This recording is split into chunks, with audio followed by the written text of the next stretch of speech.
addicted. Being addicted to something isn't just about the fact that it feels so good that you want to do it over and over again. And that's because of this pleasure-pain balance that underlies motivation. So let's look a little bit closer at the pleasure-pain balance, because therein lies the tools for you to be able to control motivation toward healthy things and avoid motivated behaviors towards things that are destructive for you.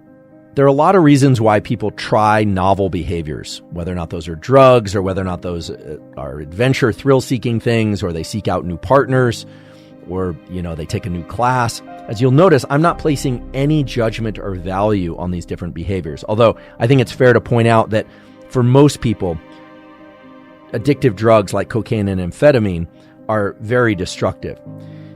Actually, we know that about 15 to 20% of people have a genetic bias towards addiction that, you sometimes hear that the first time that you use a drug, you can become addicted to it.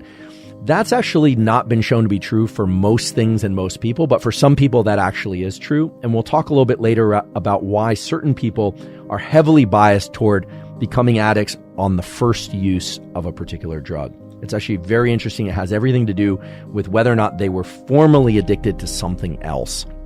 But in any case, the way that addiction works and the way that motivation works generally in the non-addictive setting is that when you anticipate something, a little bit of dopamine is released. And then when you reach that thing, you engage in that thing, the amount of dopamine goes up even further.